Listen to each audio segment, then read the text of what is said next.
that finger at me. Yeah, okay. Let's go. Jackie, I like to tease my producer, Eric. Oh, I'm sorry. He got a promotion, by the way. He's now the executive producer. Oh, no, wait, no, he's the senior executive producer. After all, he does have gray hair in his beard. Anywho, it's me, Corder Nasley, publisher of Yankee News, coming to you from the Parkway Diner in Stamford, Connecticut on Monday, December 22nd, the year of our Lord, 2025. Soon to be 2020. We should all be horrified. So, well, actually, I have a more positive take, but that's a long form video I put out earlier today, which Eric will be posting. Right, Eric? Okay, good. Now, the theme for tonight, Tina Peters, Death Angel, coming for the Democrat Party. Why do I want to sing Swing Low, Sweet Chariot? Yeah, we'll get into that, but then we got these other hot items here. So first of all, please go to our website and subscribe, or go to our YouTube channel and subscribe. Like bell. Yeah, like bell and subscribe so you get notifications. We've continued to kind of chug along. We've finally broke 1,000. Now we've got a little bit over that. And now our new goal is 2,000. So help us get there, please. Okay.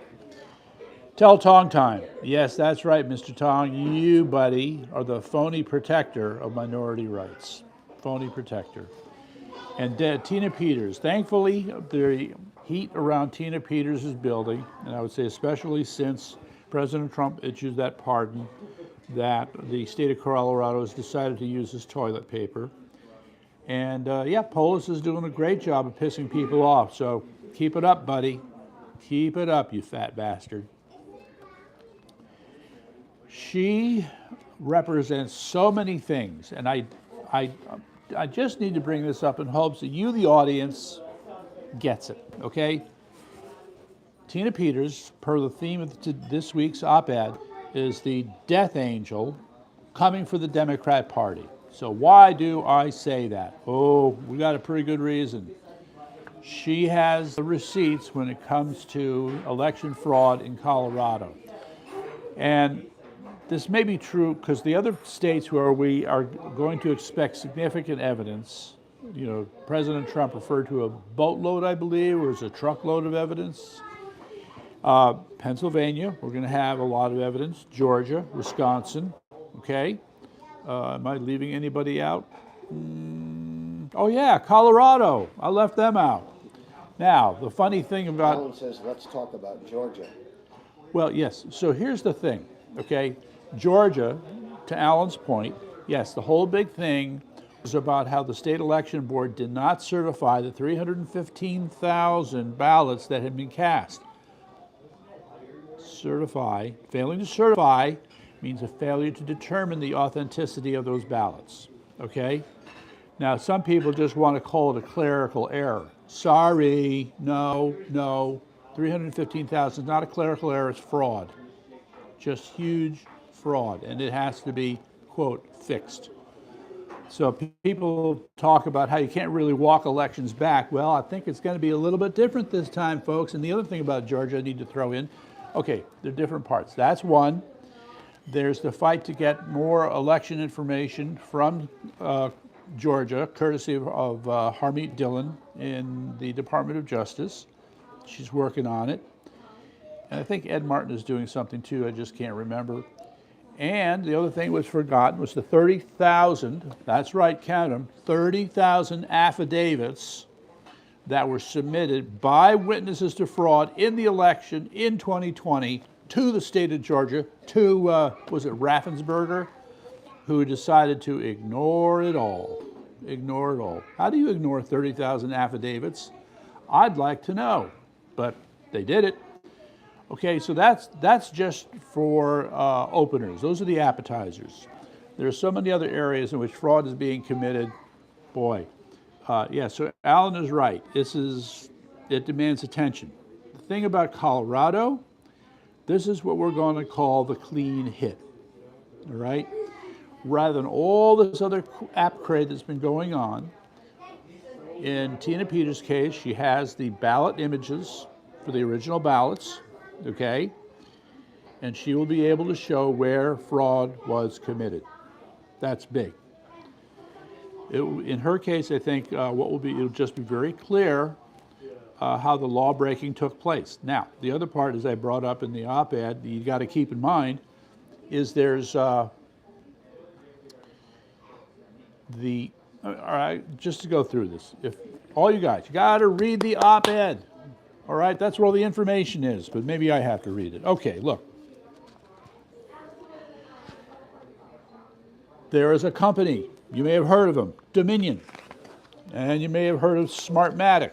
Well, at least in the case of Dominion, as a company, Dominion no longer exists. In case you didn't know it, back in October, it was bought up by, where is that guy? You're going to love this. All right, so first let me just review.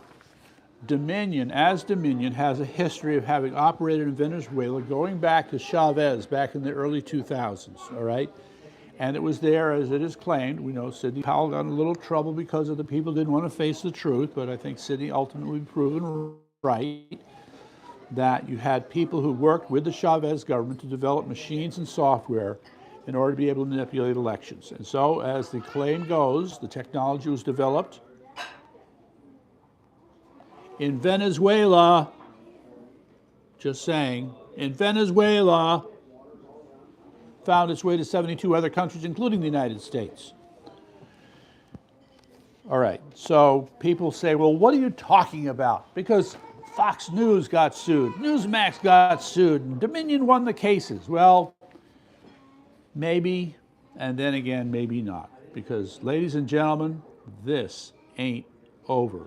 And I can tell you, as the heat has slowly built on Dominion and Smartmatic, a little something happened.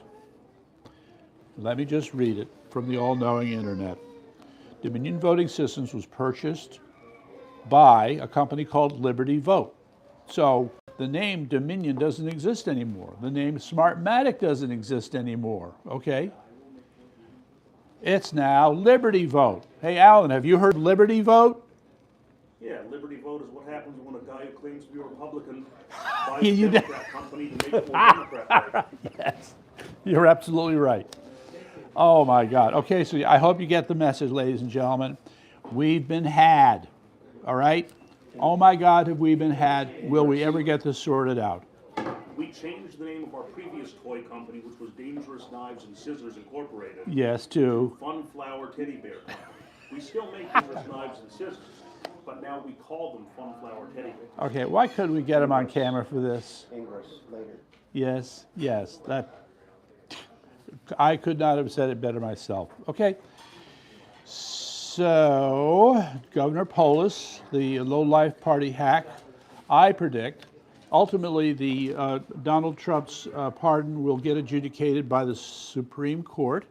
They will rule in his favor, and Governor Polis and the what should I call this? The prison system will gratefully accept this ruling from the Supreme Court as just more toilet paper. They're going to fight in every way that they can. They're going to lie, they're going to twist, they're going to prevaricate, misdirect, do anything they can to keep Tina in prison. Prevaricate. Oh, and prevaricate. You know why? Why? Because they're trying to force states' rights conservatives for a stronger I federal don't even government. say. Are you telling me Colorado is the new Fort Sumter? Yes. Okay, well, you might be right about that. You might be right about that. Oh my God, what a thought. Well, that's just it, though. I mean, this is to my point. They're not going to let her go. They can't. It will be the death of the Democrat Party if they let her go. They cannot let her go. With the sanctuary states, they tried, and they thought that the conservatives were going to go, but of course we have to let you be a sanctuary state because of the 10th Amendment. But the problem with that was immigration isn't enumerated in the Okay. Constitution. All right, now you're being clever. No, Okay, so now yes, they have to yes. do something new. No, Okay. no. All right, I need to keep going. Our newly promoted senior executive producer has a point. We need to keep going. Okay. So, next. All right, so it's a hot issue and it's going to get hotter, so we'll just leave it at that. Meantime, all right, so this article, all right, first let me just see if I got this right. What I have here are 3 articles that are they're like puzzle pieces that fit together, okay? May not look like it, but they do. And so in short order, first is this one that reviews the situation on the ground in Ukraine. It's depressing. The second is about how the EU leaders have pledged a $105 billion loan to Ukraine over a 2-year period. And guess who's had a meltdown over that? Any names out there? How about Putin?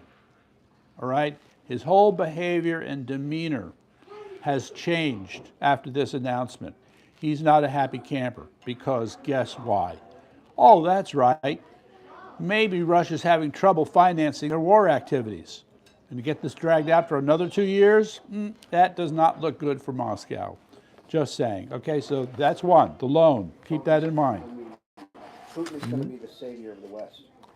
Okay, we can have that. We can have that discussion.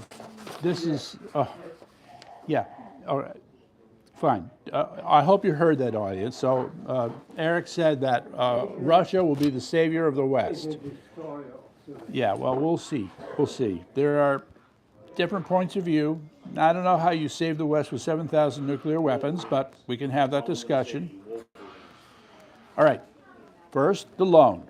Second, German spies are going to be given a new charter where they can be much more aggressive in going after those who are perceived as enemies of the state. I don't know.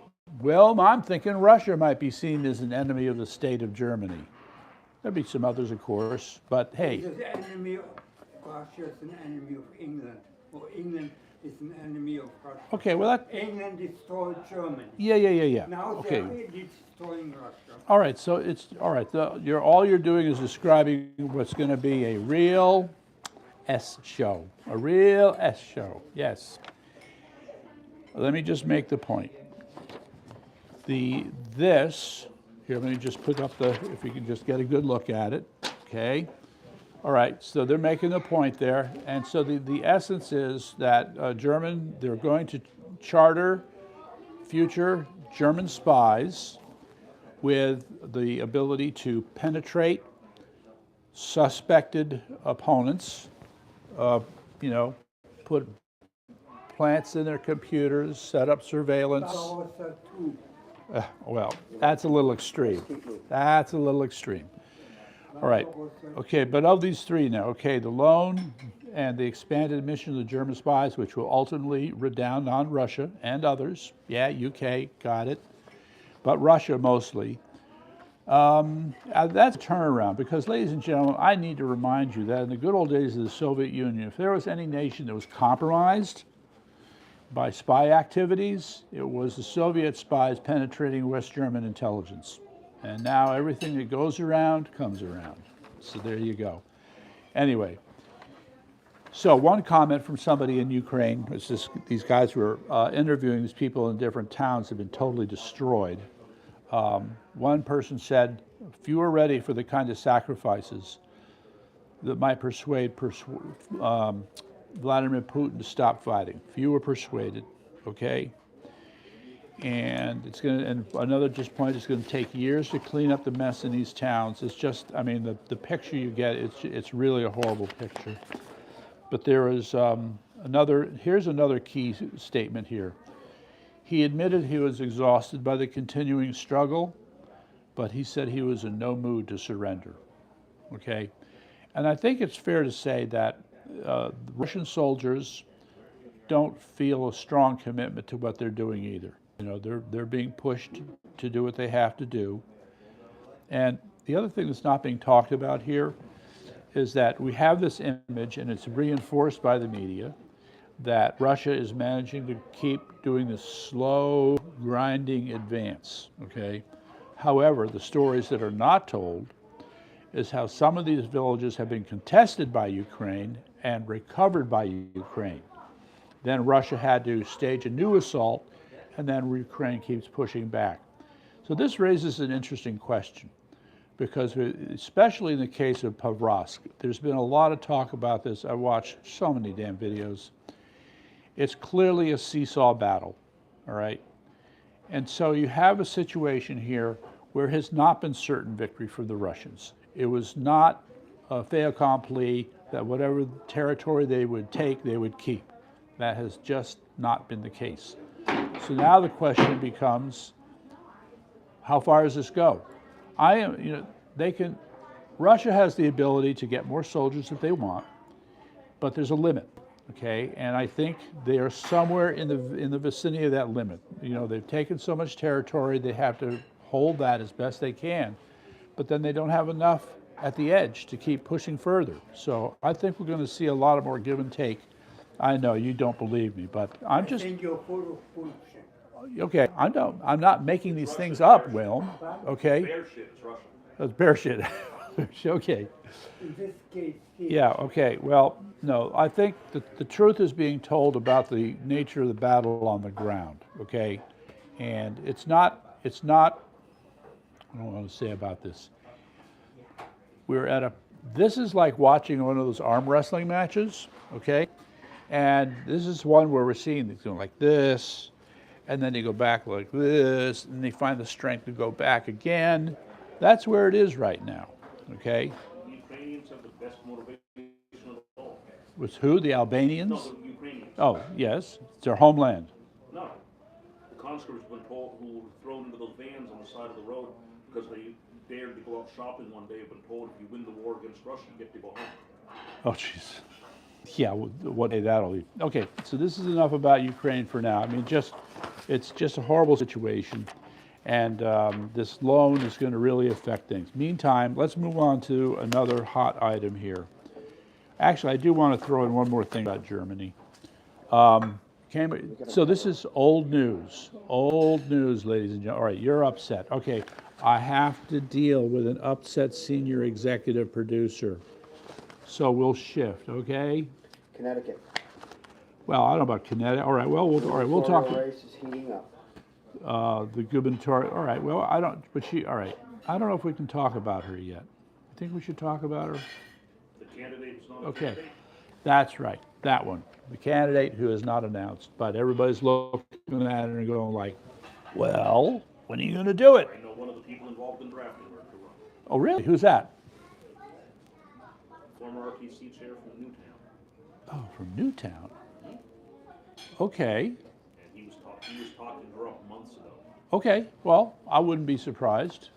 Anyway, so let's rip. We're going to shift to Connecticut then. Let's rip the cloth away. Okay, we're going to rip it off. Okay, at the moment we have two people. We have Aaron Stewart, hopeless rhino. That's right. Thumbs down, thumbs down. You're not sure about Aaron. Okay. My attitude is, it's said that when you go into Aaron Stewart's office, former mayor of New Britain, on her wall is a picture of her posing with Obama. Yes. No true Republican, I say it again, no true Republican would ever be caught doing something like that, but she did it. Okay? Did you hear, though, she did issue a campaign statement. Oh, what is that campaign statement? Campaign statement was roughly about, hi, look at me, I have a social media campaign, give me money. Oh, that. When asked, Oh, when asked a question about an issue, she said, I'm blocking you. Yeah, there you go. You're having fun with that? All right, That's but what she does. yeah, Her well, social media presence is basically, look at me, give me money. yeah, all right. How much mileage do you think she's really going to get out of that? At some point, somebody's going to start asking her. Makeup she spackles on every day, I think there's a lot of mileage. Yeah, I don't think so. Anyway, so that's Aaron. Meantime, we have Ryan Fazio, who I would call our Erstwhile. mostly, or erstwhile conservative. Not quite the firebrand that we would like to have. And we find ourselves sometimes wondering what he's talking about. He has made some inroads at trying to resolve the utility debacle. Okay, some inroads, but for any Republican in Connecticut, it is an uphill battle. It is an uphill battle of the worst kind. So, credit goes to Ryan Fazio for doing what he can. All right, so those have been the two candidates. Now, let's just go back to November 4th, was it, when we had the election, or the 5th? Anyway, what is it, 1 or 2 days after the election? Oh, gee, the state legislature had to hold an emergency session. What emergency session? What's the emergency? We just had an election. Oh, there's an emergency, all right. That's how the Democrats roll. So, this emergency session required an emergency vote on the emergency bill, HB 8002, better known as the Affordable Housing scam, which is stealing local control from all the towns in the state, okay? So, Because what Pomfret needs is another 7 high-rises. that's right. Well, you see, this is the thing. This is a gimme to all the real estate developers, right? Because supposedly the way is smooth now where guys can walk into any town, look at any particular area and say, this would be a great place to put an apartment, and just go ahead and build, okay? You know, in a way, I would like to be able to agree with that, but, you know, there is something to be said for the concept of the architectural character of a town and how you can destroy it. And as far as we're concerned, this is just setting the stage for destroying it. But worse than that, what you have, we've been warned about this, yet here they go. In a situation where you've always had elected officials accountable to the population with regard to important housing decisions and zoning decisions, we have, this bill now takes that away, and you have appointed unelected bureaucrats who now have extraordinary power over these decisions that will be made about when and where these buildings will be made, constructed. I'm sorry, ladies and gentlemen, the more power there is, wait for it, the more corruption there is. So this is going to be an unholy mess because you're going to have these creeps hiding behind the law, hiding behind whatever, and getting away with murder while they're doing it. All right? So, what does that leave us with? We have to fight it. Okay? So now all eyes turn to CT 169 Strong, because they would be the one key organization right now that is all in on trying to reverse this bill. Now, for the moment, I haven't heard much from Maria Weinstein or anybody in terms of. This has been all over this topic. She's the. Where have you heard her? She's been on social media and she's been making media appearances. Okay, I've missed those media appearances somehow, but good. Okay, and we need to do more like that. And so, you, dear audience, here we are talking about this mess in Connecticut. You too need to step up, Yep. and you can start by going to. Our compatriot from Northern Connecticut, Tony D'Angelo, has been talking about her in many of his episodes. Okay, good, good. All right, so CT169strong.org. That's the website, CT169strong.org. You got to go there, volunteer, donate, get involved, because this is an all-hands evolution. Besides, I need to add, the other part we haven't talked about is it's an election year for the state legislators, the very people that voted for this bill. Yeah, If there was, okay, because Proto's not going to let anyone run against Democrats. yeah, well, we'll see about that. You know, it's yeah, you know what? We are going to see about that, because I'll just mention Project Red Hawk once and move on. Okay, but we'll hear more about it. Okay, that's Connecticut. Now, I'm sure, Eric, you're concerned about MAGA, right? Versus, Well, the internal conflicts in MAGA. well, it's now split into America First versus MAGA. America First. Wait a second. Are you And telling me there there are are some MAGA elements that don't believe in America First? Correct. What? Who? Shapiro. Man, Well, first where of have you all- been for the last, 2 months? Ukraine. Right. I keep saying, dude. Yes. You're It's gonna not, lose but your the audience. scary thing is it's not just Ukraine. If it was Ukraine, we could deal with it. Yeah. And Anyway. here's how it works. Yes. What does MAGA stand for? We know, make America great again. But does it really? Does So, it really? Go back to the history of that slogan. Yes. Donald Trump gets the red hats made as a campaign thing. Right. Really cool. Mm-hmm. And remember what the original hats said. They said the whole phrase, make America great again. Right. It was the news media, the leftists, that said, MAGA, MAGA, MAGA. They made it into its own word. It stopped being 4 words, it Well, became it's 1 word. the same old And dirty ever trick. since it Same did- old dirty trick. But what happens when you take 4 words and make them into 1 word?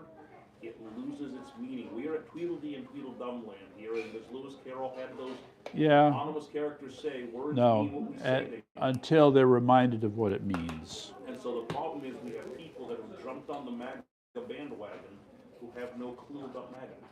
Well, there's another argument.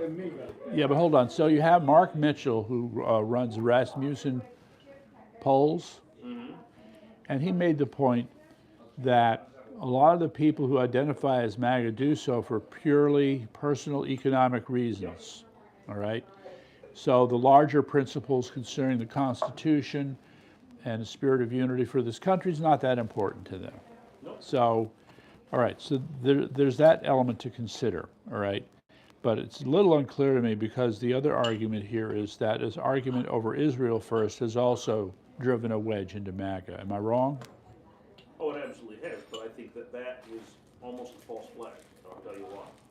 I haven't Yeah. heard anyone say Israel first. There are two people that are pro-Israel. Right. Nobody has yet said we're going to put resources into Israel in place of putting those resources in America. Well, the other way That to being think, said, foreign aid during a deficit is always a bad idea. yeah, but Mark Lewin, Josh Hammer, Josh Shapiro, these guys have not, Renounce his American citizenship once and for all and say and move to yeah, Italy. fine. But in the meantime, he has not, Mark Levin. yeah, I think, Stop being an American. Okay, yeah, I'm And I'd say sorry, it's Mark, we used to like you. I'm not anti-Israel by any means. No, none of us are. And this is what's so annoying, okay? They have this attitude, it's like my way or the highway when it comes to how we see Israel. Right. Well, your way is not the way. Just want to let you know. All right, all of this said, all right, so there is this dust up here. Israel's part of the problem. How do I want to characterize this? You know, you could think of any movement becoming so big that there are all too many parts and factions where it can really hold together. So the way I want to think about these events around MAGA is it's a time for a shakeout, all right? We want to find out who's real and who's not. And if in the process of having these fights over these various issues, you decide you're not so MAGA anymore, the door is over there, and don't let it hit you on the way out. Because The people that are MAGA and are pro-Zionism need to be shown the door. yes, that would be one subgroup. MAGA But is going through a growing pain that happens in many rock bands. oh, rock bands. Think about this for a minute. Yes. You have a band.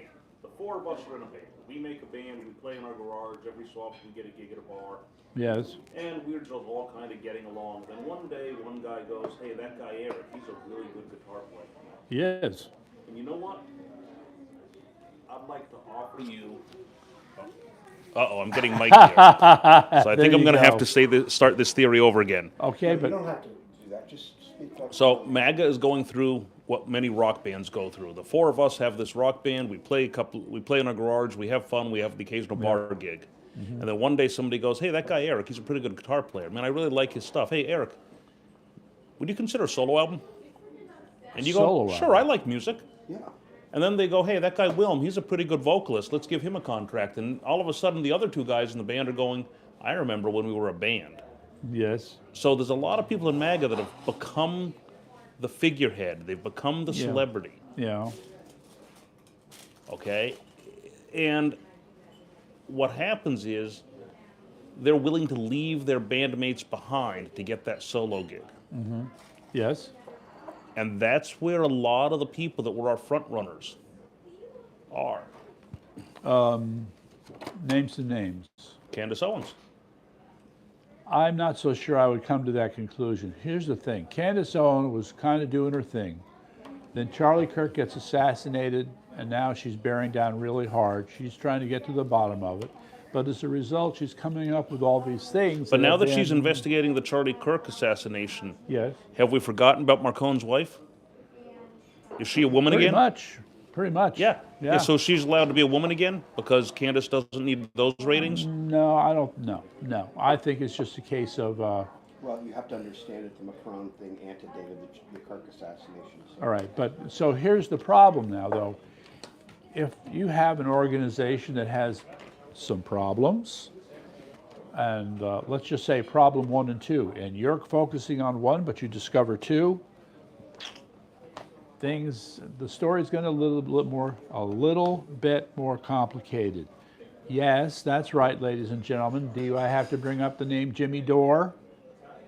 Okay, he had that guy on who was the finance expert who was reporting out on the companies that make up the Turning Point USA empire, if you will. And he was showing how some of that money may have been mishandled. Yeah, so Candace might have something to say about that. And that doesn't have anything to do with the assassination. Next on the Candace show, Candace talking about Candace. No, that's not what I've heard from her. No. But again, she's just one example. I don't want to pick on her because but- she's not the only one. Yeah, well, let's talk about Megyn Kelly. What's your take on her? What she's been doing? Again, she's next on the been- Megan show will be Megan talking about Megan. Megan will be interviewing Megan about Megan's opinions about Megan. I think she's. It's trying like to- watching I think it's- she's trying to straddle the fence. Oh, really? Okay. You know what? It's like Well, watching she is a watching lawyer. the later seasons of Little House. Michael Landon starring in a Michael Landon production of Michael Landon's Little House on the Prairie, produced and directed by Michael Landon, written by Michael Landon. Yeah, no, what I see with Megyn Kelly is she always seems to ride into town trying to straighten things out. You know, she feels like she's the one who has to clarify what's going on. Those are the videos I've noticed. So yeah, Well, I think Matt Walsh has been kind of squishy on the Israel thing, and Megyn Kelly has been kind of squishy on it as well. all right, squishy. And so what does squishy translate into? That she might be kind of Israel first but doesn't want to admit it? Is that what you mean by I squishy? think she's having, well, could be several things. Could be money, where the money's coming from. Yeah, we've heard this before. Well, I mean, Although we money are does trying- make people do strange things. We're trying to make true. Israel into a binary issue, and it's not a Matt binary Walsh issue. has been not entirely. I don't think he's been entirely honest about it. I think he in his interview with Tucker Carlson, he was clearly holding back what he really wanted to say. And who are you That's talking because about again? Matt Walsh. Matt Walsh is holding back. Because he works for the Daily Wire. Okay. And you know who owns the Daily Wire. I believe that would be Mr. Shapiro. That's correct. Yes. And we know So, that Mr. Shapiro is. I see. Okay. Ask Brett Cooper. All right. You can see her live on not the Daily Wire because she's not on that show anymore. All right. I think we've milked this about as much as we can. But I will say this. Yes. Israel is not a binary issue, and too many people want to make it a binary issue. So even using the term Israel first True. is about, well, you either have to be Israel first or Israel last. No, Israel can be Israel. Israel is a perfectly legitimate country, Right. No, you got to, yeah, and they are defending themselves against an invasion. among other things. How about Yeah, total but for annihilation? The idea that usually countries are settled and promulgate as a consequence of conquest. This is not what happened with Israel. Right. Israel was a nation that was conquered, presumably, like long time ago, and was, I guess at the time, this whole concept of Zionism started to proliferate. It was occupied by the Ottoman Empire largely, but there were still Really? Jews that were in that area or region. But by the 19th century, Jews had been scattered, Yeah. globally, worldwide, Right. all Yeah. over the world. Right. So this, we're going to give you a country or your country back by proxy. Well, by biblical edict. Well, it wasn't biblical edict because the whole Zionist project was hatched by an atheist. Okay, but the Theodore argument. Herzl. I mean, what I hear all the time is that it's a passage, I don't know which part of the Bible, that Judah and Samaria are supposed to be the land that was, quote, given to the Israelites. So, Right, but if you read through Scripture, the whole concept of Israel is, abstracted. it's not land rights. And But that you know is what's kind of not? what the You know whole- what's not in Scripture? But, Palestine.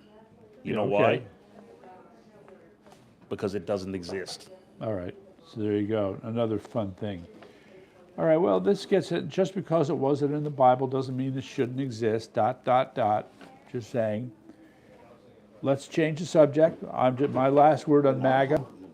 All right, so my last word on MAGA is that these conflicts will be healed especially as we begin to come up on the election in November, and the people in MAGA will rediscover Make America Great Again and pull together as a team, and you will see some real hard work. All right, next. I found this interesting. So here's the question.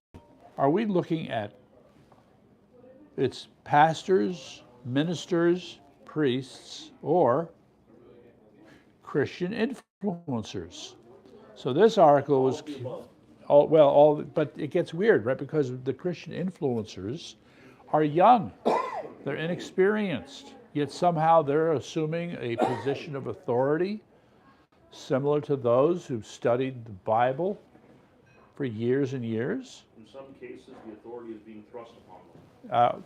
Well, yeah, by virtue of the fact that they draw so much attention. So, all right, so there's some people, turns out they're in their 20s and they're pretty good at explaining Scripture as they understand it. Now, we may have a little discussion here because I'm sorry, I'm going to say it, their understanding of Scripture may need to mature a little bit. But here they are nonetheless, and they have a following of other young Christians who are listening to them carefully. Do you remember a comedian named Sam Kinison? Oh, of course, yes. Do you know where he got his start talking before he was a stand-up comedian? But Leading youth revivals. seriously, Sam Kinison's father oh my was a God. traveling itinerant preacher, and Sam Kinison, as a young teen, led youth revivals. Boy, oh boy. We're way over. So Yes, we all have right, to so wrap it up. all right, let's There is wrap no it up. Or there is only Zool. Okay, so quickly, just another thing, we have on the link, go there too, it's on our website. Aubrey M. Temple, who was a retired military person who was in Germany in 1945. He was 21 years old at the time. He was in a village in Germany, Neussendorf. He's standing there on the road, and 3 black Mercedes pull up. And who's sitting in the last of the 3 Mercedes? Adolf himself. He knows that he saw Adolf himself. That is just one more piece of evidence suggesting that Adolf Hitler did not die in the bunker on that day in April of 1945. So we put up the link. There's a video where he talks about his experience, and it's quite remarkable. All right, next. You know who our only witnesses to the death in the bunker were? Okay, all right. All right, let me just throw this other thing. There is a bit of a to-do because the Democrats have decided to bury the autopsy of their failed elections in 2024. That's because they're going to cheat in every manner they can this year, in 2026. Okay, so there's that. All right, Americans, we have so many bad things happening in this country. We've been, especially the last few weeks, right? So this American Thinker article says Americans must relearn situational awareness, something that you would recognize, Alan, right? You have to be absolutely careful about where you walk and who you see. A reminder that AI is not ready for prime time. So you had a group at the Wall Street Journal who decided to take a vending machine, put it under control of an AI program from Anthropic. The problem was it started giving away the stuff in the vending machine, working with all kinds of weird vendors. And for the vending machine, the AI even ordered a live fish. Yes, ladies and gentlemen, AI is not ready for prime time. Not if they can run a friggin' vending machine. All right. Now I'll leave out the stuff about Venezuela. Food out of the week, terra flower, okay? Comes from what country? Where does it grow? It's way out there, but anyway, native to Peru, but terra flower is not good for you. So, but it's used industrially. The terra gum is supposed to be okay, but the terra flower not. This becomes rather tricky. So some of that flour may end up in your food supply and you don't even know it. Not good for you. All right, I just want to mention a name. All right, the whole scam with the Somalis in Minnesota is still warming up. But get ready for, what was that woman's name? She's not Somalian, But it turns out that she was the mastermind. She led the way. Here she is. Yes, yes, yes, yes. Let's get her name, and then I'll be done. Bach. Good old Bach. Amy Bach. Amy Bach is the one who manipulated all these nonprofits to for Feed Our Future Fraud. Amy Bach. Remember that name, okay? And I guess that's where I'm going to end it right now. So thank you for sticking around. Say what? Christmas. Oh, Merry Christmas. Oh, that's right. It is the 22nd. I'm losing track of time. Like and subscribe. Oh, that well. You like and subscribe again, and another Merry Christmas. And we'll see you next week.